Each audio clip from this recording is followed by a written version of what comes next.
Et voilà, bonsoir à tout le monde. On est très heureux aujourd'hui parce qu'on lance notre premier webinaire en français. Notre modérateur sera Stéphane Tellier, qui est basé maintenant à Toulouse. Je te laisse la parole, Stéphane. Tu vas introduire nos trois directeurs et bon après-midi à tout le monde. Merci Ali, bonjour à tous, bienvenue pour en effet ce premier webinaire en français sur l'école du futur. Alors je vais vous présenter nos trois directeurs. Tout d'abord Mohamed El Bilouzi, qui est lauréat du concours de professeur des écoles depuis 2007. Il a été successivement directeur dans les Yvelines en France, ensuite au lycée français d'Alexandrie, puis à l'école internationale de Manosque et maintenant il dirige l'école française de Robar en Arabie Saoudite. Et il milite également dans des associations d'éducation populaire. Je vous présente également Yann Gosselin, qui a une formation de géographe, mais qui est professeur des écoles depuis 1998. Il a lui aussi beaucoup voyagé. Il a commencé sa carrière à l'école française de Damas, avant de longtemps travailler dans l'enseignement spécialisé, de diriger une école en Charente-Maritime, en France, et depuis 3 ans, l'école primaire du lycée Bonaparte de Doha. Et enfin, Bertrand Malifarge, qui a lui aussi connu une carrière assez éclectique, puisqu'au départ, il était magistrat. Il s'est reconverti dans les activités culturelles, en particulier auprès du jeune public, avant de devenir directeur d'école en 2009. Et il a dirigé des écoles en France, puis à Erbil, l'école d'Annie Mitterrand d'Erbil au Kurdistan d'Irak. Et depuis 2016, il dirige l'école élémentaire du lycée français international Aflec de Dubaï. Donc, merci à vous trois d'être là aujourd'hui. Merci à vous de nous avoir invités, Stéphane. Bonjour à tous. Merci de nous permettre. Voilà. Bonjour à tous. Je vous rappelle que vous pouvez poser des questions à nos directeurs via la rubrique questions-réponses. Nous allons commencer tout de suite notre discussion. Le système scolaire dans le monde entier a été remis en question, a beaucoup souffert lors de cette pandémie du coronavirus, du Covid-19. Les ministères de l'éducation dans les différents pays ont pris des décisions très différentes. Fermer les écoles, terminer les scolaires, commencer l'enseignement à distance. Voilà, il y a eu des réponses multiples, des expériences multiples. Et aujourd'hui, nous allons nous interroger justement sur ce qui a été fait depuis ces derniers mois et sur ce qui nous attend dans l'avenir. Alors, justement, à propos de ce confinement, de ces fermetures d'école, de cet enseignement à distance, quels sont les défis que vous avez pu rencontrer? Est-ce que vous étiez préparé à cette situation? Mohamed El Bilouzi, vous pouvez nous en parler? Alors oui, je prends la parole en premier avec plaisir et avec honneur aujourd'hui. Merci pour l'invitation et bonjour à mes deux collègues, qu'on ne voit que par un écran interposé depuis quelques semaines maintenant. Les défis qui ont été rencontrés, alors, il s'agit d'une situation à laquelle on n'était pas préparé. Donc, il a fallu vraiment réagir sur le tard, gérer des professeurs et des personnels, gérer des élèves dans une situation qui est inconfortable. Et le plus gros défi, la troisième dimension, c'est qu'on s'est imposé dans le foyer des familles. Donc, il a fallu aussi gérer ça et faire en sorte que les familles soient encore plus que d'habitude partenaires de l'école et prennent en charge pleinement cette mission-là. Et alors, donc, comme je vous disais, c'est arrivé, on n'était pas prêt, personne ne peut être préparé. Pour ne parler que de moi, je suis rentré à l'école, j'avais 3 ans. J'ai sauté la barrière quelques années plus tard et j'ai toujours été à l'école. Et aucun professeur traditionnel, donc qui n'a travaillé que dans des écoles, ne peut dire qu'il a été préparé à une telle situation. on nous a retiré notre outil de travail, un lieu de vie. Et non, je ne pense pas qu'un professeur traditionnel puisse être préparé à une telle situation. Alors, mais justement, comment les enseignants ont-ils pu aussi vite s'adapter à cette situation? Avaient-ils les compétences donc, pour cela? A-t-il fallu les former? Qu'est-ce que vous en pensez, Bertrand? Pour rebondir un petit peu sur ce que disait Mohamed, moi j'ai parlé de réinventer l'école. J'ai pu le dire plusieurs fois, hein, on rentre quand même entre l'enseignement en présentiel et l'enseignement en distanciel. Pour moi, c'est deux choses quand même très différentes. Donc c'est un défi à relever, c'est réinventer l'école. J'entends bien qu'on est quand même tous, plus ou moins consciemment, en train de vivre cette espèce de transition éducative. On peut lire beaucoup de choses là-dessus, sur la transition éducative. On la vit tous. Et quelque part, on pourrait dire que ça nous préparait un petit peu, plus ou moins selon les établissements, selon les enseignants. Mais il y avait déjà un petit mouvement engagé hein, sur cette réinvention de l'école. Après, pour répondre à votre question, Stéphane, vraiment pour les enseignants, tout le monde n'était pas au même point. Il y a des enseignants, une grande hétérogénéité des pratiques, des enseignants qui s'étaient déjà lancés dans une pratique forte du numérique, d'autres moins. Donc, il a fallu un petit peu s'adapter à cet état de nos troupes, si je peux dire, pour faire face. Et ça a été notamment l'occasion d'une collaboration entre différents enseignants qui se sont amenés chacun leur richesse, leurs compétences. Donc, voilà. Préparé, on ne l'était pas. Hein. Personne ne pouvait prévoir que ça irait aussi vite. Mais je crois qu'on a fait face. Parce que je crois qu'on parle des compétences numériques des professeurs. Disons quand même que les professeurs ont souvent une grande capacité d'adaptation. Et là, on a pu la mesurer, ça a été effectif, il a fallu s'en servir. Et vous, Yann? Oui, moi je dirais que comment les enseignants ont-ils pu s'adapter en collaborant. Hein. J'ai constaté dans mon école que les équipes se sont soudées, se sont serrées les coudes pour se former, s'accompagner, échanger sur les nouvelles pratiques. Je dirais que certains enseignants étaient, au début, en tous les cas, plus adaptés que d'autres, de par leur pratique numérique déjà, de l'intégration du numérique dans leurs enseignements, mais qu'ils ont su accompagner leurs collègues, partager leurs connaissances, leurs pratiques pour permettre aux autres enseignants de s'adapter rapidement. Et en fait, on s'est rendu compte assez vite que les enseignants expérimentés arrivaient à intégrer les pratiques numériques dans leur fonctionnement. Les premières semaines, on a testé beaucoup de choses.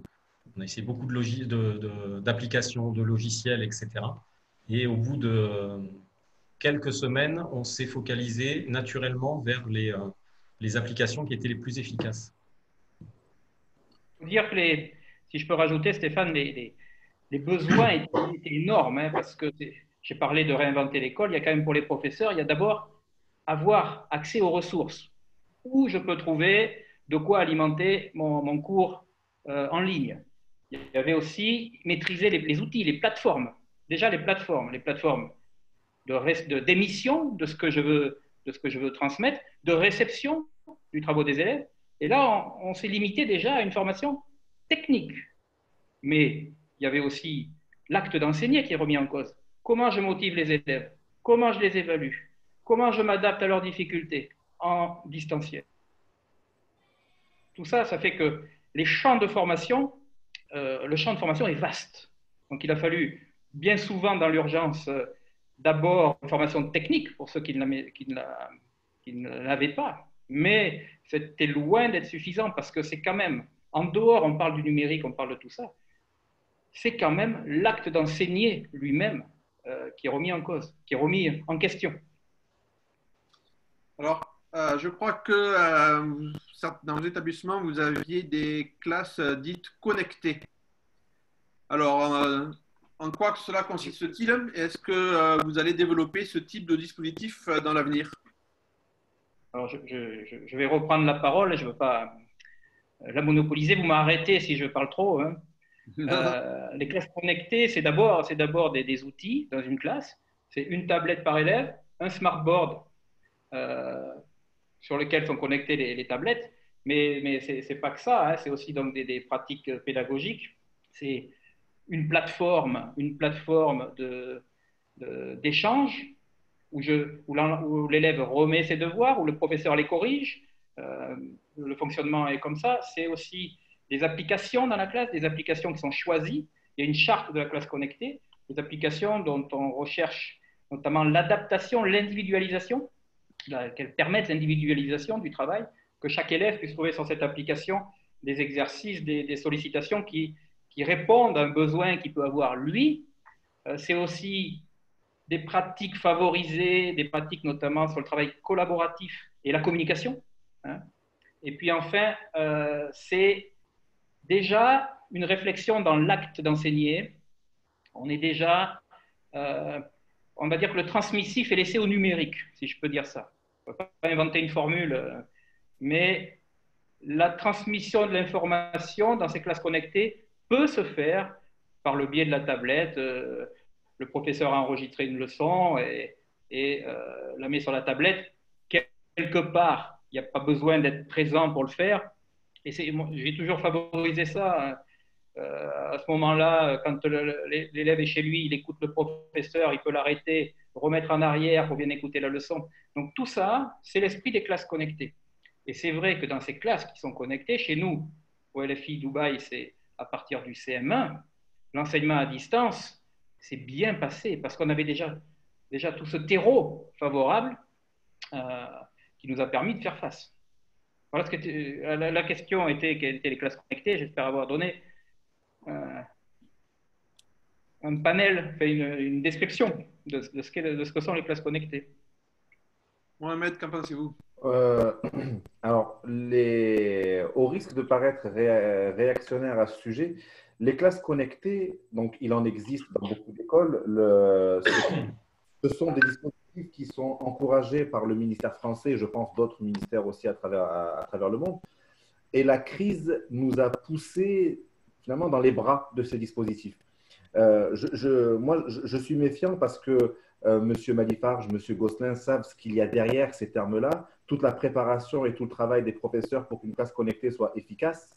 Mais il ne s'agit pas de mettre un enfant derrière un ordinateur pour se dire il est à l'école.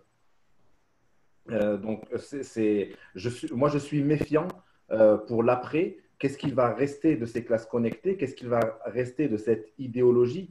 Nous avons un système français qui fait partie des derniers, je pense, à enseigner l'écriture manuscrite. Je sais que ça se fait dans les classes connectées des écoles françaises parce que le programme reste le programme, mais dans beaucoup d'esprits, ça y est, l'ordinateur a remplacé l'école. On est en sécurité, on est à la maison, tout le savoir arrive avec ce professeur qui est compétent et qui l'est aussi bien à distance qu'il ne l'était en classe, mais ce n'est pas tout. Et cette classe, ce qu'on appelle les classes connectées, moi j'aimerais qu'elles restent des dispositifs exceptionnels de l'école. Yann. Oui, alors quand on parle de classe connectée, alors nous au lycée Bonaparte, c'est à partir de la 6e et ça a suscité beaucoup de débats dans la communauté scolaire lorsque le collège est passé l'année prochaine, toutes les classes de la 6e à la 3e seront équipées de tablettes. Ça a suscité beaucoup de débats et nous on avait opté sur l'école primaire pour utiliser des classes mobiles de tablettes, c'est-à-dire voilà, en fonction des besoins, etc. Mais même dans les classes connectées, les élèves ne sont pas 5 heures par jour, la tablette allumée, en train d'écrire sur le clavier. Les outils numériques dans la classe restent des outils qui sont vecteurs d'apprentissage, qui parfois apportent une plus-value, Ça peut être le manuel enrichi en histoire-géographie, en sciences, la tablette qui permet de faire une recherche sur Internet très rapidement et de rebondir sur la question d'un élève. Mais voilà, la tablette, effectivement, ne remplacera, même avec le stylet, ne remplacera jamais le papier, le crayon. Hein. Beaucoup d'élèves ont encore besoin d'écrire pour formuler leurs pensées et apprendre. Nous avons deux questions là qui sont intéressantes, qui évoquent ce problème. Comment gérer les demandes des parents qui souhaitent en maternelle limiter l'accès à l'écran des élèves? Et une autre question également sur cet enseignement à distance pour les enfants de maternelle. Alors, qu'est-ce que vous en pensez? Si je peux me permettre, c'est bien que les parents souhaitent limiter finalement l'exposition de leurs enfants aux écrans, mais moi, ça résonne dans mon esprit parce que la majeure partie de mon public souhaite plus d'enseignement, Zoom, avec l'outil Zoom parmi d'autres. On est vraiment, et c'est vraiment ma crainte, parce que classe connectée et ce type d'enseignement, ce n'est pas la même chose. Là, les parents qui demandent à réduire l'écran de leurs enfants en cycle 1, ce sont des parents bienveillants qui ont compris qu'un écran n'est pas une école. Ensuite, comment répondre à leurs demandes? À mon avis, les parents doivent s'impliquer encore plus, hélas, qu'ils le sont, pour remplacer les mots de la maîtresse ou du maître à travers l'écran. Oui, mais justement, ça nous permet de rebondir sur la suite. Quel est le rôle des parents dans cette période? Moi-même, en tant que père de famille, j'ai pu mesurer la qualité et la quantité du travail réalisé par l'enseignante de mon fils, puisque l'enseignement se faisait à distance. Et vous, qu'en pensez-vous? Quel est le rôle des parents? Avez-vous eu des retours de la part de parents d'élèves? Je vois qu'on a encore des questions là-dessus sur les maternelles, sur la place de l'écran pour les enfants, l'importance de l'écran ou la surimportance de l'écran pour les enfants et en particulier pour la maternelle. Alors, qu'en pensez-vous? Quel est le rôle des parents? Yann? Plus l'élève sera jeune, plus la présence de l'adulte auprès de lui est essentielle. Je pense que mettre un élève de petite section 1h30 devant l'ordinateur avec la maîtresse en Zoom, ça n'a pas d'efficacité.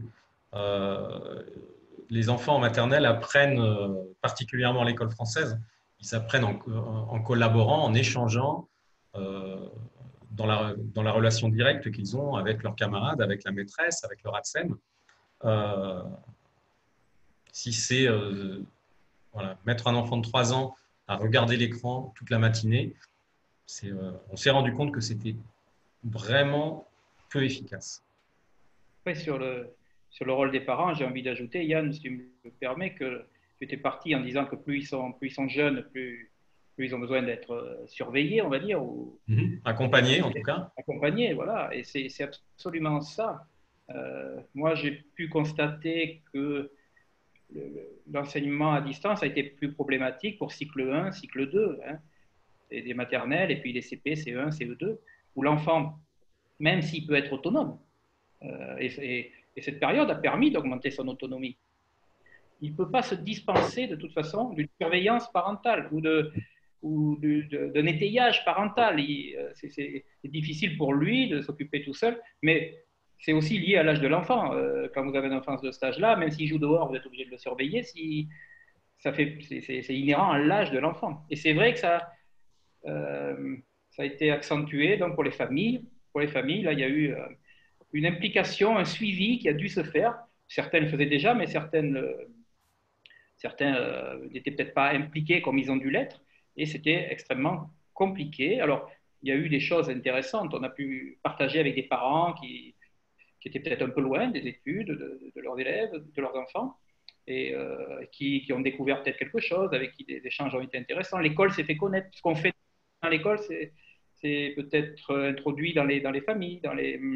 Mais après, et surtout cet enseignement à distance, alors bien sûr, j'ai dit c'est une sorte de réinvention de l'école, mais elle s'est faite quand même dans des conditions difficile, parce que, un, ça s'est fait rapidement, mais deux, ça s'est fait dans un contexte sanitaire compliqué, dans un contexte mondial compliqué, avec des gens qui peuvent avoir des problèmes chez eux, des problèmes économiques, des problèmes autres. Hein. Donc peut-être l'effort à demander aux parents a pu être difficile à supporter pour des parents qui avaient d'autres soucis également. Donc, l'école à distance est venue s'ajouter à ça. Il n'y aurait peut-être pas eu autant de difficultés si tout s'était passé dans un cadre serein, de bonne humeur et de bien-être de tout le monde. Voilà. D'accord. Mohamed, quel est votre point de vue? Alors, les parents, de toute façon, d'une manière générale, l'école ne peut fonctionner que s'il y a une collaboration famille-école. Et hélas, sur une crise comme celle-ci, on va en demander plus à la famille. Et je rejoins mes collègues. En effet, mettre un enfant seul devant un ordi, lui dire tu as cours de maths maintenant, ça ne marche pas. Ça ne marche pas avec les plus jeunes, ça ne marche pas avec on va dire les moins autonomes. Donc, le rôle des parents est accentué en cette période de crise et il faut absolument un accompagnement rapproché. C'est dur et je suis aussi papa et je mesure la difficulté d'être tous les matins à temps avec les outils prêts, etc. Ce n'est pas facile, mais on a l'école, je pense les écoles en général, ont plus que jamais besoin de la collaboration des familles. Et justement, oui, une des remarques des parents à laquelle on a été attentif au début du dispositif, c'est sur la clarification des attentes des enseignants, la clarification des consignes. Hein, nous avons tous dans nos établissements français de l'étranger un pourcentage parfois important de parents qui ne parlent pas français ou peu ou qui ne le lisent pas. De parents qui ne sont pas enseignants déjà. Hein, donc, on a fait un gros effort dans les premières semaines de clarification des attendus, voilà, sur les conseils pour l'organisation du travail, sur les conseils pour aider votre enfant, sur les outils aussi qui permettaient de soulager les parents de cette tâche d'explication ou de réexplication. Ouais, je pense qu'il y avait un gros travail aussi sur rassurer les parents. Rassurer les parents, bien expliquer ce qu'était la continuité pédagogique, que les enfants pouvaient continuer à progresser, à travailler en distanciel. Et il y a eu besoin de beaucoup de dialogue. Comme je le disais tout à l'heure, ça nous a permis aussi d'expliquer certaines choses aux parents qui n'avaient pas forcément perçues jusqu'à présent. Mais je dirais les rassurer et puis les écouter. Alors, j'imagine que dans les autres établissements, c'est pareil, il y a des questionnaires mis en place. On a essayé d'être réactifs. Les premières semaines, les parents nous disaient « Ah, mais on ne peut pas faire des photocopies, par exemple, on n'est pas équipé, ou il faudrait que j'aille à mon entreprise. » Bon, nous, on a mis en place des formations sur des logiciels qui permettent de faire des exercices sans qu'il y ait besoin d'imprimer. Je ne sais pas, il y a eu d'autres sur la charge de travail. On a essayé d'alléger la charge de travail. Je pense qu'on a été à l'écoute, ne serait-ce qu'au début, et que cette écoute était nécessaire.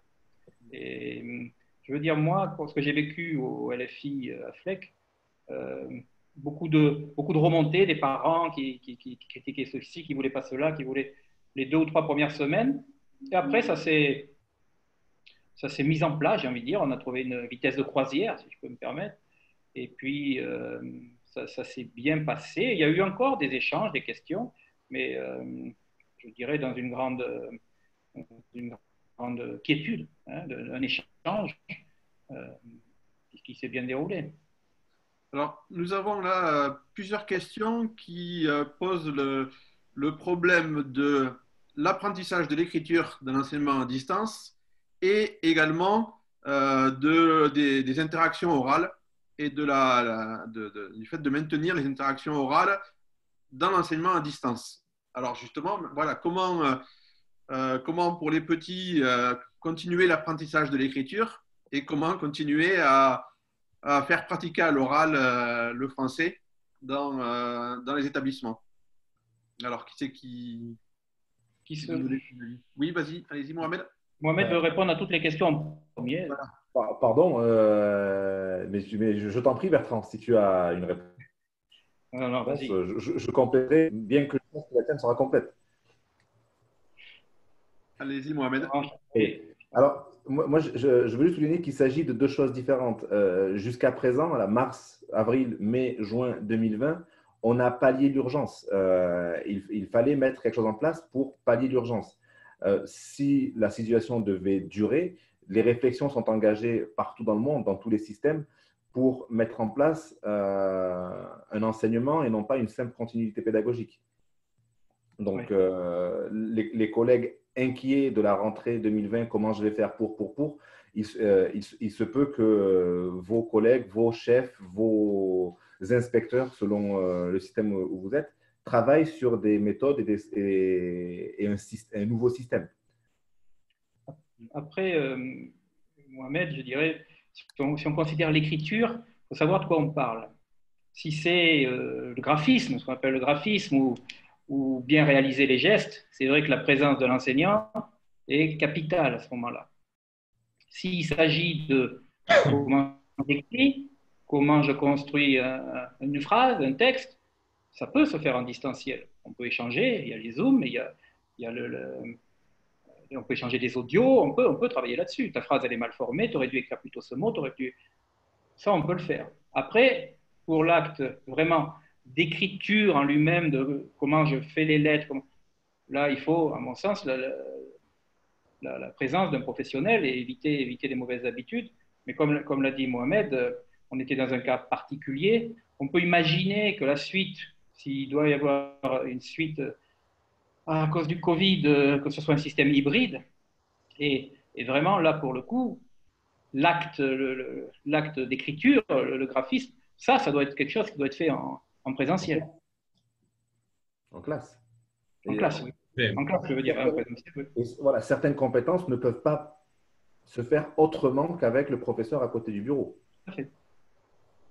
Il y avait une autre question, Stéphane, que l'écriture, je ne me rappelle plus. L'oral, les interactions orales. Comment maintenir des discussions, interactions orales dans un enseignement à distance? Ben là c'est pareil. On a des outils quand on fait un Zoom, quand on fait faire des échanges, c'est tout à fait possible en distanciel. Regarde, nous sommes en train d'avoir des échanges là. Nous, là, actuellement. Là. Nous échangeons. Alors, on n'est pas à se corriger. Parce que, un, personne ne dit des bêtises, et deux, ça serait malvenu. Mais on pourrait très bien imaginer une classe qui échange, 4 élèves d'une classe qui échangent. Voilà, hein, ce qui est difficile pour échanger avec les élèves sur Zoom ou sur d'autres supports, c'est le nombre d'élèves. Si on veut qu'il y ait de l'interaction, il faut réduire ce nombre. Donc, ce qui limite la quantité de séances que l'on peut faire dans la journée et dans la semaine. Mais il y a aussi tout ce qui concerne les temps asynchrones, c'est-à-dire on a des tas d'applications ou de logiciels. Donc, je ne ferai pas de pub, mais à Bonaparte, on utilisait une application qui permettait aux enfants d'enregistrer des capsules vidéo ou audio, de la poster à la maîtresse, d'avoir en retour une capsule audio de l'enseignant qui validait, qui conseillait, qui faisait reformuler. Donc, tous ces échanges asynchrones sont aussi très utilisés. D'accord. Une question qui revient également souvent concerne la notation. Comment évaluer les élèves cette année? Voilà. Est-ce qu'il faut beaucoup de notes, peu de notes? Comment être sûr de la qualité des évaluations? Monsieur Yann, on lui dit à monsieur Stéphane. Voilà, j'allais dire déjà, il n'y a pas de notes. Alors, monsieur Stéphane, pour le connaître un petit peu, il a une formation du secondaire. Hein. Donc, oui, Yann, excuse-moi, je t'ai coupé. Non, effectivement, pas de notes à l'école primaire, mais des évaluations, oui. Des évaluations formatives tout au long du dispositif, comme je le disais tout à l'heure. Les enfants peuvent prendre en photo leur cahier d'écriture, l'envoyer à la maîtresse qui conseille, qui valide. on a des enseignants qui ont fait des dictées par capsule audio, par exemple, donc, qui envoyaient le matin à l'heure dite la capsule avec le texte de dictée où elle s'était enregistrée. Les élèves qui avaient un temps limité pour écrire leur dictée et renvoyer ensuite à la maîtresse. Et ça se fait dans la confiance avec les familles. D'accord, avec les familles. Je crois quand même que il faut sortir d'une idée où l'évaluation se ferait aujourd'hui avec vous avez fait une séquence sur tel sujet et qu'à la fin, il y a une fiche qu'il faut remplir et on vous mettra une note. Je caricature, mais ce n'est pas du tout ça. Et on travaille sur des compétences. On a des enfants qui travaillent tous les jours, qui ont des activités tous les jours, qui rendent des activités au professeur. Le professeur voit les difficultés, voit les progrès. Et c'est comme ça qu'on construit une évaluation. Et ça, c'est tout à fait possible en distance. Alors, je ne dis pas que pour passer le bac de français, c'est différent. Là, il faut un Zoom, il faut une visioconférence éventuellement, etc. Mais pour nous, on parle de l'école, moi je parle de l'école, je parle de la maternelle et jusqu'au CM2. L'évaluation, elle se fait, c'est une évaluation, comme l'a dit Yann tout à l'heure, c'est une évaluation essentiellement formative qui se fait avec les devoirs qui sont rendus par les élèves, les activités qui sont rendues par les élèves tous les jours. Voilà, et après, on est en plus tombé dans une période, où les enseignants connaissaient leurs élèves. Quand quelque chose est rendu par un élève, on connaît sa zone proximale de développement. Et s'il est vraiment au-dessus, on va peut-être se poser quelques questions. Hein. Ça arrivera en début d'année, ce serait peut-être plus difficile. Je pense que dans notre malheur, on a eu cette petite chance d'avoir l'enseignement à distance en fin d'année et que notamment pour l'élémentaire où les élèves restent toute la journée avec l'enseignant, qui se connaissent bien, on connaissait nos élèves et on pouvait savoir si c'était vraiment eux qui travaillaient. D'accord. Mais vous savez, si dans l'enseignement primaire français, il n'y a plus de notes, toutes les personnes qui nous suivent ne sont pas forcément dans l'enseignement français. Ils enseignent le français, mais pas forcément l'enseignement français. Alors, vous avez mal fait votre sélection, Monsieur Tellier. Il n'a pas fallu qu'un directeur de notre système. Nous parlons de ce que nous connaissons. D'accord. Mais de ce qu'on connaît, ou même dans notre système, la question, je vais dans le sens de Bertrand, il faut revoir en fait intégralement notre philosophie de l'évaluation. Remettre en question les méthodes, comment on évalue. Et en effet, Bertrand a raison, quand arrive la fin du chapitre et qu'on met les enfants devant une fiche qu'il faut remplir, on sait qu'un tel va réussir et un autre moins. Finalement, cette évaluation, elle est vraiment pour répondre à une demande des familles qui, elles, finalement, attendent cette note. Mais cette crise aura eu le bienfait de nous faire poser la question comment on évalue et comment on va évaluer après. Et j'ai vu passer dans la liste des questions une question sur l'évaluation en maternelle. Alors, du coup, je parle encore une fois de notre système, puisqu'il y a des collègues qui viennent de notre système. Dans le système français, en maternelle, il n'est plus question d'évaluation. Et comme les choses n'existent que parce qu'on les nomme, à partir du moment où on ne parle plus d'évaluation en maternelle, il n'y a plus d'évaluation. Il est question d'observation instrumentée. On est déjà passé à autre chose à l'école maternelle, en espérant que cette crise nous permette de passer à autre chose dans les niveaux supérieurs. Merci Mohamed. Justement, on parle des enfants. Certains ont pu souffrir du confinement. Ce n'était pas facile pour les adultes et pour les enfants. Quelles réponses les établissements scolaires peuvent-ils apporter? Vous-même, quelle est votre expérience là-dessus? Est-ce que vous avez perdu de vue certains enfants ou pas? Et comment les aider?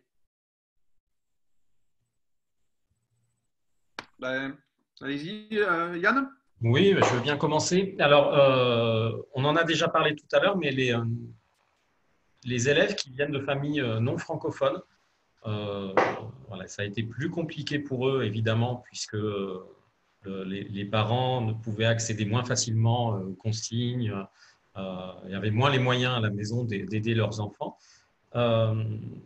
Une autre catégorie d'élèves à laquelle on a fait attention, c'est les élèves à besoins éducatifs particuliers, donc nos élèves en situation de handicap qui avaient parfois un suivi avec une AESH, un accompagnant dans la classe, qui se sont retrouvés à la maison sans accompagnement. Pour certains, ça s'est très bien passé parce que le fait d'être à la maison et d'avoir beaucoup plus de temps pour travailler et réaliser leurs activités, finalement, le bilan était très positif. Mais pour certains, ça a été le fait de ne plus avoir leur enseignant et leur accompagnant en présentiel, ça a rendu les choses très, très compliquées. Et pour tous les autres élèves, enfin pour tous les élèves en général, c'est le lien social qui a été, l'absence de lien social qui a été difficile à vivre. On s'en est rendu compte par l'engouement qu'ont eu les classes virtuelles. Les enfants ne rataient pas, ne ratent toujours pas d'ailleurs, les séances sur Zoom avec la maîtresse ou avec le maître. Ils sont très friands de cela. Oui, je suis d'accord, Yann. C'est vraiment là la première souffrance. Vous avez parlé, Stéphane, de souffrance des élèves, et je crois que c'est ça, c'est la rupture du lien avec leurs camarades, avec leurs professeurs, et même de leur lieu, l'école, de plus venir à l'école, de leur communauté peut-être même, hein, d'où l'utilité de maintenir ce lien donc avec les Zooms, avec les échanges avec les... Mais je pense même au niveau, moi je l'ai senti même au niveau de l'établissement, de la communauté établissement. J'ai mis en place, par exemple, la petite mission du directeur toutes les semaines où les élèves doivent remplir une mission avec une connotation un petit peu identité de l'école. Et je vois, je reçois par semaine, parce que ça continue, je reçois 200 participations d'élèves, de familles. Et on sent bien qu'il y a ce besoin de maintenir la communauté. Et je pense que ça a beaucoup, beaucoup manqué aux élèves au départ. Et en parlant de souffrance, je pensais,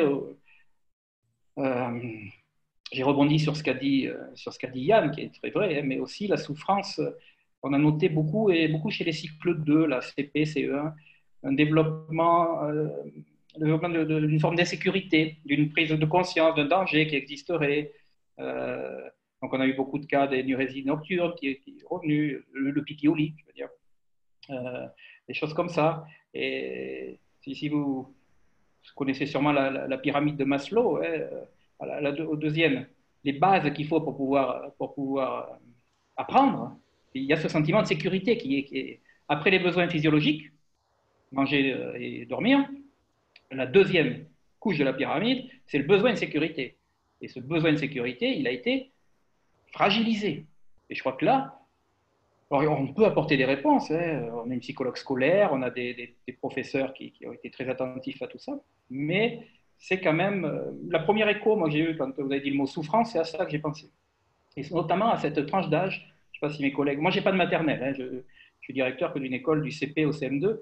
Et chez moi, la tranche d'âge CP, CE1 a beaucoup été affectée par ça. Alors, je ne sais pas si chez vous, ça a été pareil, Mohamed ou... Chez nous, les plus petits de l'école élémentaire, donc les CP, CE1, étaient d'abord inquiets pour la maîtresse. Donc, ce sont que des femmes qui travaillent en cycle 2, donc ce sont des maîtresses pour eux. Au début de la crise, c'était « mais elle est où la maîtresse ?» Parce qu'on n'a pas tout de suite mis en place les cours donc, via Zoom. C'était des plans de travail, ça a fonctionné pendant un certain moment. Et quand on a mis en place les classes virtuelles, ils étaient d'abord contents de revoir la maîtresse. Et puis ensuite, il y a une bienveillance naturelle de l'enfant envers son enseignante. Et puis le deuxième besoin, c'était de voir les copains. Et quand l'écran s'allume et qu'il y a 22 petites capsules avec dedans les copains, il y a toujours un petit temps où ça s'agite, « oh, je te vois », etc. Et on a eu la chance de ne perdre personne, mais parce qu'il y a eu un formidable travail fait des enseignants. Je reviens sur l'une des premières questions, qui ont eu une capacité d'adaptation qui est exceptionnelle. Dès qu'un enfant était absent, moi j'en étais informé et je téléphonais aux familles. On a beaucoup de familles non francophones, la question arrive aussi souvent dans la conversation, qui reçoivent des plans de travail en français. C'est une situation d'insécurité tant pour l'enfant que pour les parents. Donc, on a multiplié les coups de téléphone, on a multiplié les moyens de les rassurer, on a mis en place des dispositifs pour que les personnels, on va dire, arabophones ou anglophones, les appellent pour leur expliquer les travaux. C'est une grosse machine pour rassurer les enfants et permettre aux familles de rester accrochées. Encore une fois, c'est vraiment avec les familles que ça a pu fonctionner. Je voudrais rebondir, tu as parlé des enseignants, moi aussi j'ai vu quand même une disponibilité des enseignants qui ont su s'adapter. Je pense notamment, on avait des familles, soit qui étaient parties à l'étranger, en Bulgarie, au Canada. J'ai des profs qui faisaient des zooms à des horaires, on va dire, comme dirait quelqu'un que je connais, des horaires un peu barbares. Et donc, cette disponibilité des enseignants a été essentielle. Oui, et puis ils se sont montrés aussi inventifs. Donc là, j'ai des enseignantes de cycle 2 qui continuent dans certaines classes à faire alors nous, traditionnellement, c'était le dernier jeudi du mois, on faisait les anniversaires des enfants du mois de mai et du mois d'avril. Donc là, certaines continuent à faire le goûter d'anniversaire sur Zoom. Voilà, se connectent les enfants qui veulent, généralement quasiment toute la classe. Et voilà, chacun avec sa petite part de gâteau et la bougie pour souhaiter les anniversaires des copains de la classe. Et la question qui revient souvent des familles et des élèves, et les enseignants aussi, c'est comment va-t-on faire notre dernière semaine de classe? Voilà. Comment va-t-on rendre cette dernière semaine interactive, ludique et voilà, comme on le fait habituellement en faisant des défis, des jeux, comment se dire au revoir puisque comme tous les ans, il y a un nombre important d'élèves qui quittent le pays, donc qui partent aux quatre coins du monde. Et voilà, comment se dire au revoir sur Zoom, par exemple. C'est vrai que j'ai fait un conseil des délégués des CE1. Chaque classe a un délégué. Donc nous, on a 8 classes de CE1, et il y a 2 délégués par classe, et j'ai fait un conseil de délégués dimanche. Le conseil de délégués a tourné autour de ces enjeux.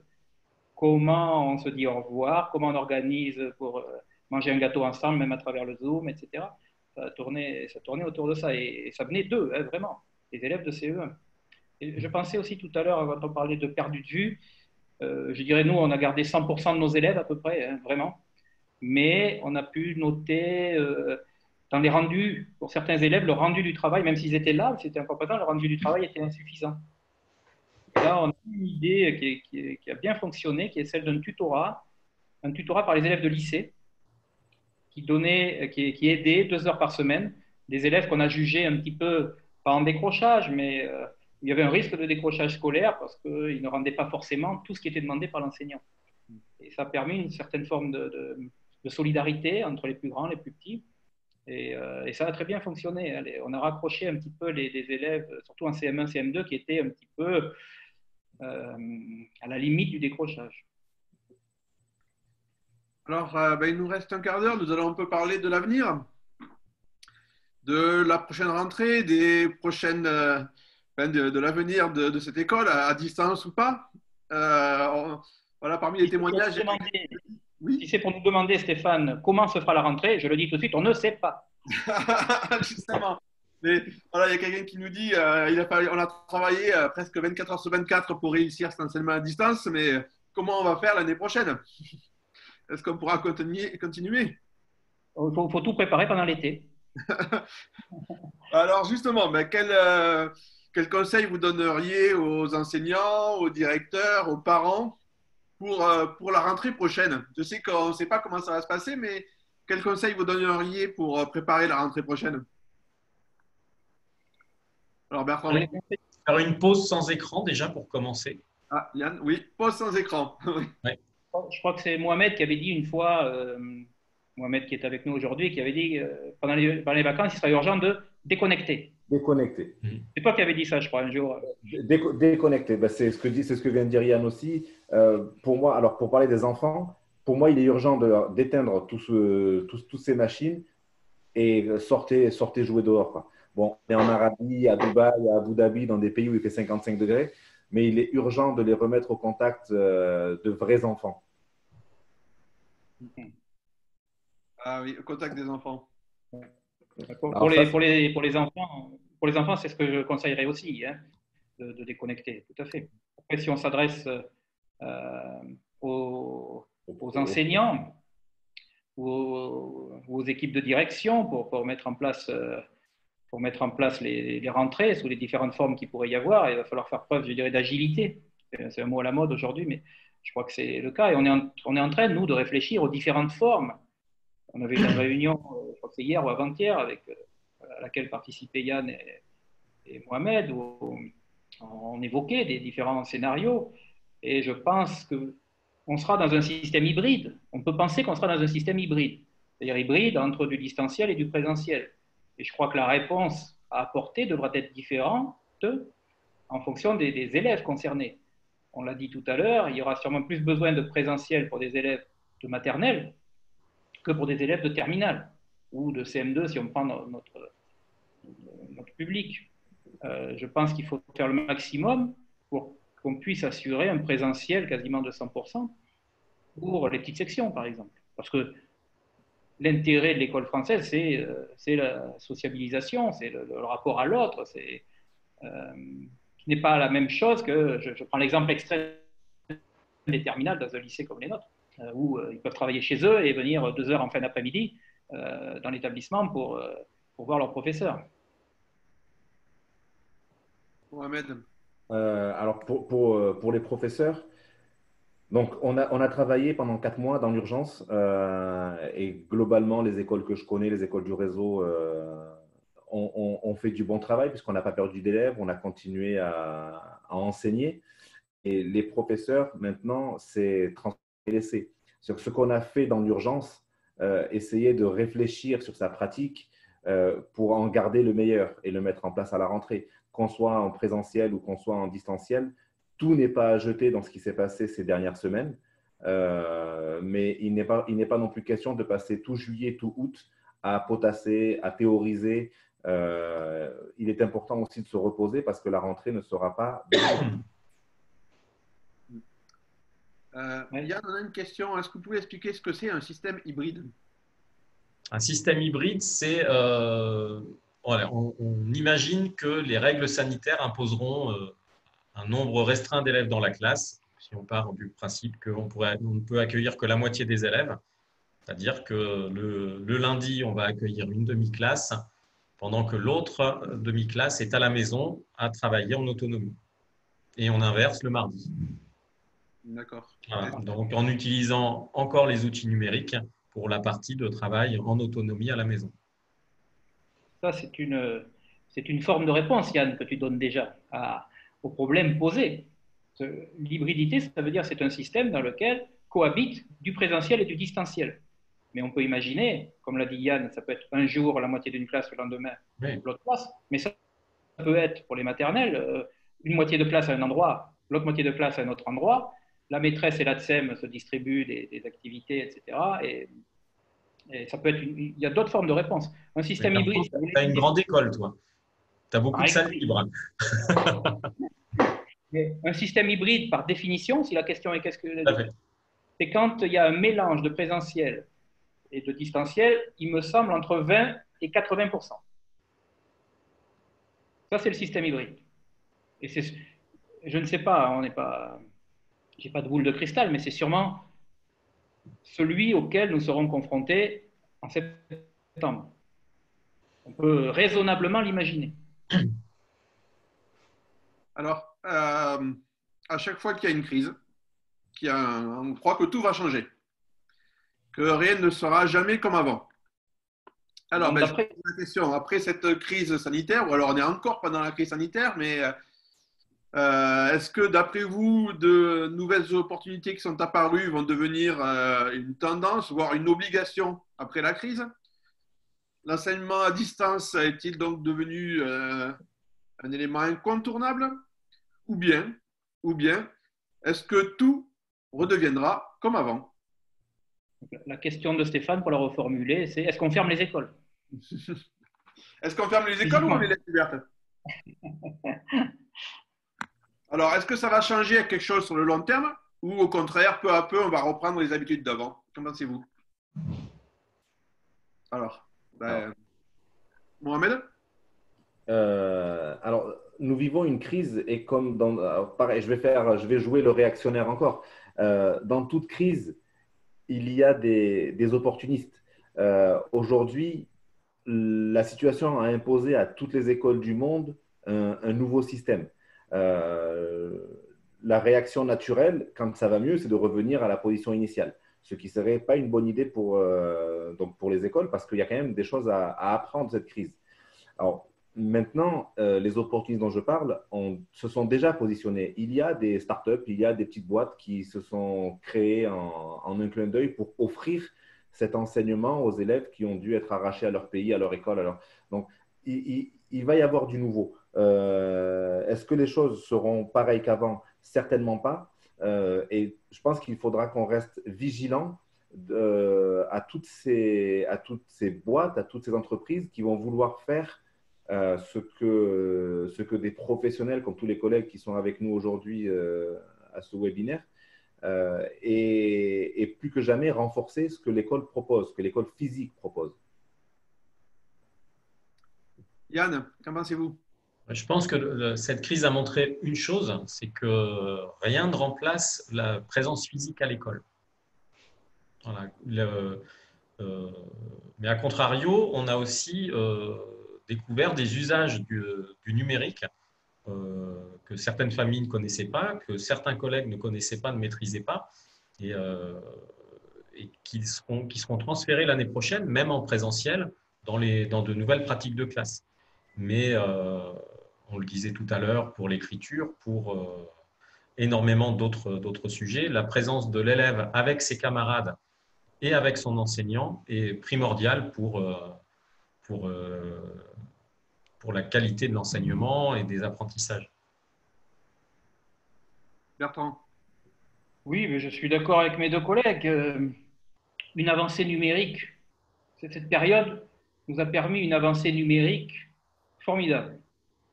Beaucoup de nos collègues, des enseignants, ont dû, parce que nécessité fait loi, ont dû regarder cet outil, tout ce qui se faisait, et avec le recul d'un enseignant, avec le jugement d'un enseignant, on gardera sûrement ce qui est utile. Et ça va faire plaisir à Mohamed, parce qu'il faut un usage raisonné du numérique. Il ne s'agit pas de mettre une tablette à tout le monde. Et je suis d'accord avec Mohamed, il faut continuer à écrire, il faut des cahiers, c'est vrai. Mais cette période nous a fait une formation accélérée un petit peu pour tout le monde, tous, quel que soit notre niveau. Et je suis sûr, vu la qualité de nos enseignants, que nous saurons faire le tri entre ce qui est aidant à la pédagogie, à ce qui est aidant à ce que les enfants réussissent mieux et ce qui ne l'est pas. Et après, pour répondre à Yann, là, je suis tout à fait d'accord. S'il y a une chose à retenir de cette période, une seule chose, c'est qu'on ne peut pas construire d'apprentissage sans la présence de l'autre. On savait, je ne vais pas citer Vygotsky, on le savait, mais aujourd'hui on en a la certitude, c'est prouvé. Il va toujours manquer un paramètre pour la construction de ce savoir qui se construit par l'échange, par la contradiction, par l'erreur, par la communication avec l'autre, par la collaboration. S'il n'y a pas ça, l'enseignement ne marche pas. Quand même bien le savoir. Alors, aussi Mohamed a raison, il y aura sûrement des opportunistes qui vendront des choses, mais on sait aujourd'hui qu'un enseignement 100% en distanciel n'est pas satisfaisant. Il n'est pas satisfaisant et empêchera de toute façon la construction de personnalité, l'éveil de l'enfant. Parce qu'on parle d'enfant, là, je veux bien qu'on puisse faire des MOOC en université pour des étudiants qui sont déjà des personnalités construites, mais pour des enfants, parce que nous, on parle d'enfants, là, hein, c'est toujours, faut jamais l'oublier, hein, on parle de petits bonhommes, de petites dames, de petites demoiselles de 5 à, pour moi, de 5 à 10 ans, hein, qui ont vraiment besoin de l'autre pour se construire. Et il n'y a que l'école qui peut faire ça. On le savait, et aujourd'hui, on en a la preuve. Voilà. C'est la conclusion que je donnerais à cette période, pour ma part. Et si je peux juste compléter, en termes d'opportunités, il y a un élément, il y a des élèves auxquels on ne pense pas parce qu'ils sont atypiques. Ce sont les absentéistes, finalement, les absences de longue durée, les malades, les voyageurs, tous ceux qui ont des bonnes raisons d'être absents. Et cette crise-là nous aura permis peut-être d'améliorer ce qu'on peut offrir à ce type d'élèves. Ce qu'on a appris pendant les 3-4 mois qui viennent de s'écouler, c'est qu'on peut faire autre chose que simplement envoyer des documents à des élèves. Et là, pour le coup, c'est une belle opportunité pour ceux qui travaillent avec les hôpitaux ou avec les enfants du voyage ou juste les enfants voyageurs qui ont un enseignement à domicile. Ça existe. Il n'y a vraiment pas que du mauvais dans ce modèle-là. Ben, tous les trois, cette crise, est-ce que ça aura changé votre vie ou pas? Est-ce que ce sera votre vie de directeur? Mohamed? J'ai pas vu un enfant depuis le 8 mars. Hein. Ça m'est jamais arrivé. D'accord. Ah oui. Une école sans enfants, sans élèves. On est resté, nous, pendant plusieurs semaines avec la sonnerie des récréations là, qui continuait de fonctionner. Et tous les personnels administratifs qui revenaient travailler tous les jours se sont rendus compte au bout d'un moment qu'il nous manquait quelque chose. Effectivement, c'était les cris de la récréation, tout simplement. Les enfants dans l'école. Bertrand? Je crois que bon, de là à marquer une vie, n'exagérons rien, mais c'est quand même une expérience marquante, on va dire, hein, porteuse de beaucoup de choses, beaucoup de questionnements, Je pense que c'est quand même été une période propice à la réflexion sur l'acte d'enseigner, sur ce qu'on fait. C'est une période un peu comme ça où tout le monde s'arrête et réfléchit un peu.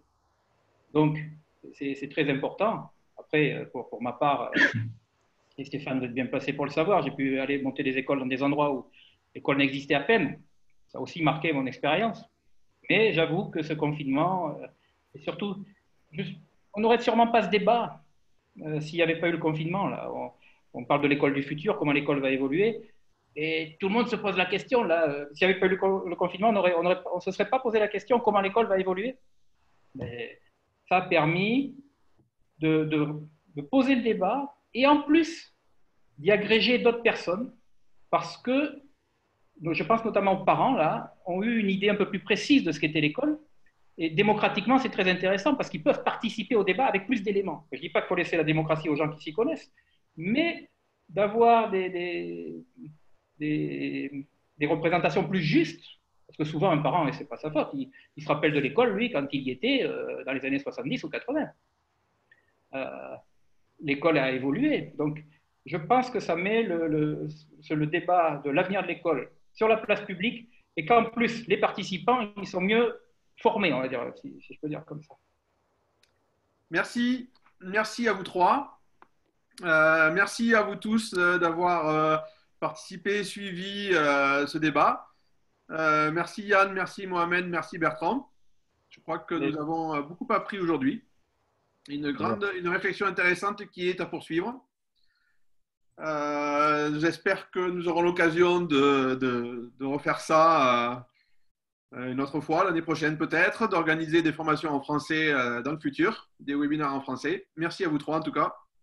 Et merci à vous de nous avoir invités, d'avoir proposé ce sujet intéressant. Voilà, merci à vous tous. À très bientôt, j'espère. Au revoir, à bientôt.